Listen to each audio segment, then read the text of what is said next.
बचपन बीता किताबों में, जवानी बीत रही हिसाबों में। पहले स्कूल की भारी बस्ता उठाया, अब काम के बोझ ने है दबाया। बचपन से जवानी का सफर कर लिया, पर अपने लिए दो पल कब मैं जिया।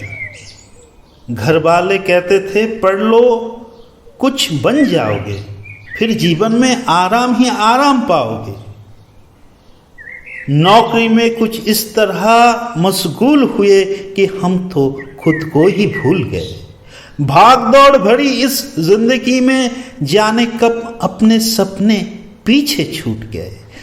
कभी कभी मैं सपनों में खुद को दो धड़ों में बांटा पाता हूँ, एक हाथ में गेंद तो दूजे में ऑफिस बैग उठाता हूँ। मन के अंदर बैठा है जो बच्चा, उसको सबसे छिपाता हूँ। सूट बूट पहन के उसके अरमान दबाता हूँ। बचपन और जवानी जब गूंज जाती है वापस में, तब दोनों को बहला फुसला कर समझाता हूँ। ले देकर मेरी कहानी भी यही है कि मैं भी घोड़ों के रेस में शामिल हो जाता हूँ। यही जीवन जो सदियों से चलते आ रहा है, अगर आज तुमने ना जागे तो जीवन यही रह जाएगा। इसी तरह से जीवन जीते रहोगे और जीने के नाम पे हर रोज मरते रहोगे।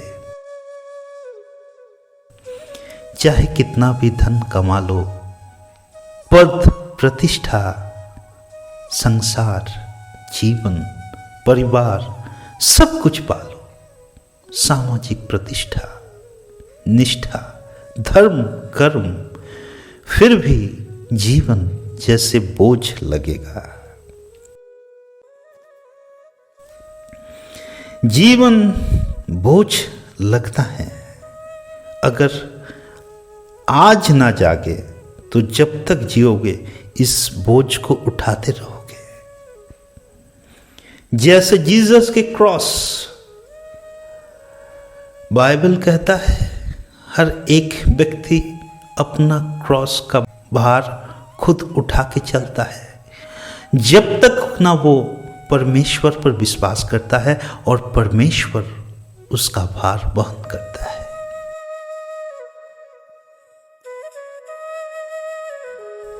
एक जैन फकीर से जाकर एक व्यक्ति मिला। उसके जीवन में एक ही तलाश था, इन बोझों से मुक्ति। जीवन के बोझ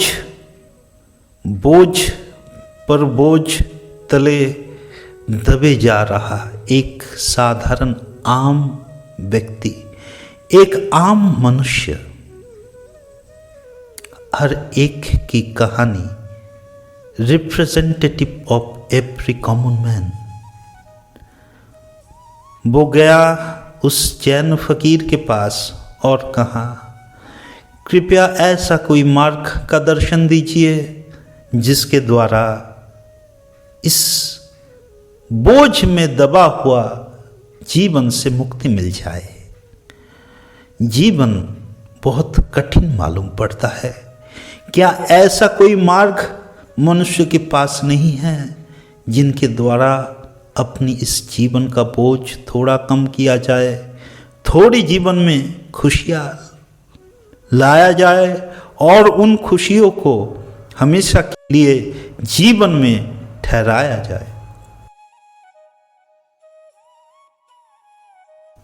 उस जैन फकीर ने उस व्यक्ति को कहा कि मेरे साथ आओ। और वो फकीर एक घना और बड़ी जंगल की तरफ आगे बढ़ने लगे। जंगल में प्रवेश करते ही फकीर ने उस व्यक्ति के हाथ में एक बड़ा सा पत्थर पकड़ाया और बोला कि ये पकड़ो और मेरे पीछे पीछे आओ। और व्यक्ति वैसा ही करता रहा और फकीर जितनी कदम आगे बढ़े उतने ही एक दो करके कंकर पत्थर उसके हाथ में देता गया और उसको बोला कि ये पत्थर पकड़ो और आगे चलो। और वो व्यक्ति कोई प्रश्न ना पूछकर एक एक पत्थर पकड़ा और आगे बढ़ता रहा फकीर के पीछे पीछे। ऐसे करते करते एक ऐसा समय आया कि व्यक्ति बहुत परिश्रांत हो गया और उसके हाथ वेदना से भर चुके थे, दर्द से भरा हुआ था। वो बोला कि प्रभु अब तो रहम कीजिए, अब चला नहीं जा रहा है, बहुत ज़्यादा बोझ आपने मेरे हाथों में दिए और मैं चल नहीं पा रहा हूँ, कृपया थोड़ा विश्राम दीजिए, अब चलना बहुत मुश्किल है। तब फकीर ने उस व्यक्ति से कहा कि मैंने तुमको ये पत्थर पकड़ाया और तुम भी कोई भी बिना प्रश्न पूछे हर बार मेरे देने से ही पत्थर पकड़ते चले गए। और मैं ये भी नहीं कहा कि हर पत्थर को पकड़कर मेरे पीछे पीछे आओ। मैंने बस तुम्हें बोला था ये पत्थर पकड़ो और तुम स्वतंत्र थे उन पत्थरों को छोड़ने के लिए, परंतु तुमने कोई बात ना पूछा, कोई जिज्ञासा ना किया इन पत्थरों का प्रयोजन क्या, तुम पकड़े और चले आए। ऐसे ही जीवन में तुम करते हो। जीवन हर एक कदम में एक नया नया बोझ तुम्हें देता जाता है, बस उन्हीं पर तुम अटकते हो और उस बोझ को वहीं पर छोड़कर जहां आगे बढ़ना था उस बोझ को लेकर तुम आगे बढ़ते हो। तुम सोच लेते हो शायद कोई गहरा रहस्य इसके अंदर होगा, शायद इससे कोई बड़ी संतुष्टि प्राप्त होगी, चाहे इससे कुछ बड़ा गुप्त धन प्राप्त हो जाएगा।